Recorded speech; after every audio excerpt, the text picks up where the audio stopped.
Hello everyone, আমরা আজকে Gaussian curve ব্যবহার করে পায়ের মান বের করে একটি চেষ্টা চালাবো। গাউসিয়ান কার্ভ আমাদের একটি অতি পরিচিত কার্ভ। আমরা ফিজিক্সে এই কার্ভটি প্রায় দেখতে পাই। আমরা যদি কার্ভটির দিকে ভালো করে লক্ষ্য করি তাহলে আমরা দেখতে পারবো কার্ভটি হচ্ছে কিছুটা এরকম যে এখানে সর্বোচ্চ ভ্যালু হচ্ছে ওয়াই এর 1, যা শূন্যতে পাওয়া যায়, এবং 0 থেকে এক্স এর মান যত বৃদ্ধি বা কম পায় ওয়াইয়ের মান তত কমতে থাকে। তো এরকম গ্রাফ পাওয়ার আমাদের কারণ হলো এর যে সূত্র বা ইকুয়েশন সেটি হলো y equals to E to the power minus x square. তো এখানে y equals to E to the power minus থাকার কারণে আমাদের এর সর্বোচ্চ মান 1, এবং যত এক্স এর মান বাড়তে থাকে y এর মান তত কমতে থাকে, এক্সপোনেনশিয়াল কমতে থাকে। এবং এক্স স্কোয়ার ব্যবহার করার কারণে আমাদের এক্স এবং মাইনাস এক্স উভয়ের জন্য আমাদের গ্রাফে y এর মান সমান আসে এবং গ্রাফটি প্রতিসম গ্রাফ হয়। তো আমরা এরকম একটা গ্রাফ পাই। অ্যান্ড এই গ্রাফের একটি খুবই মজার ব্যাপার হলো যে আমরা যদি এই গ্রাফের ইন্টিগ্রেশন করি বা এই গ্রাফের নিচে যে ক্ষেত্রফলটি আছে আমি যেটি মার্ক করেছি কলমে কালি দিয়ে, সেটির মান হবে হচ্ছে রুট ওভার পাই, অর্থাৎ root over pi equals to minus integration of e to the power minus x square dx from minus infinity to infinity. তো আমরা যেহেতু ইন্টিগ্রেশন এভাবে করতে গেলে একটু আমাদের জন্য বেশ কঠিন কাজ হয়ে যাবে, আমরা ইন্টিগ্রেশন করব হচ্ছে গ্রাফিক্যালি। এই গ্রাফিক্যালি ইন্টিগ্রেশন করার জন্য আমরা প্রথমে এক্স এর অনেকগুলো ভ্যালুর জন্য ওয়াই এর অনেকগুলো ভ্যালু বের করব, এবং আমরা এই ভ্যালুগুলো আমরা একটি গ্রাফ পেপারে প্লট করব।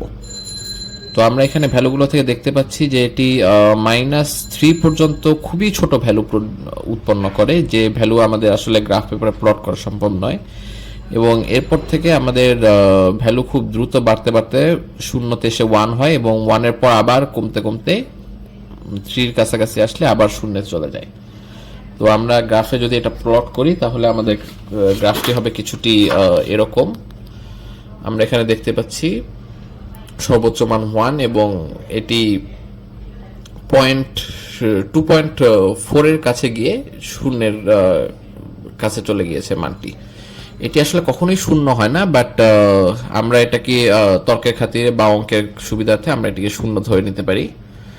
তো আমরা এই যে কার্ভটি পেলাম, আমরা এখন এর ক্ষেত্রফল বের করব। ক্ষেত্রফল বের করার জন্য আমাদের যে উপায় সেটি হলো আমাদের এই যে ছোট ছোট ক্ষুদ্রাকৃতির ঘর রয়েছে, আমরা এই ঘরের সংখ্যা নির্ণয় করব যে এই ক্ষেত্রফলের নিচে এই কার্ভের নিচে কতগুলো এরকম ঘর রয়েছে। তো আমরা এরকম ঘর গণনা করেছি এবং আমরা এরকম ঘর পেয়েছি হচ্ছে 1417টি। তো আমরা যদি এই 1417টি ঘরকে ঘরের আমরা যদি প্রতিটি ঘরের জন্য ক্ষেত্রফল বের করতে চাই, তো প্রতিটি ঘরের ক্ষেত্রফল হচ্ছে 0.1 গুণ 0.0125, অর্থাৎ এক্স এক্সিস বরাবর আমাদের এই ক্ষুদ্রতম ঘরে আমাদের রয়েছে 0.1, এবং ওয়াই এক্সিস বরাবর আমাদের রয়েছে 0.0125। তো আমরা এই মানগুলো থেকে আমরা আমাদের মোট যে ক্ষেত্রফল এই কার্ভের সেটি বের করতে পারি, এবং আমরা সেই ক্ষেত্রফল বের করে দেখেছি সেটির মান আসে হচ্ছে 1.77125, যেটি রুট ওভার পাই। আমরা একে স্কোয়ার করলে বা বর্গ করে আমরা এর ভ্যালু পাই হচ্ছে 3.141, অর্থাৎ আমরা এখানে পায়ের ভ্যালু আমরা 3 ঘর পর্যন্ত সঠিক পাচ্ছি।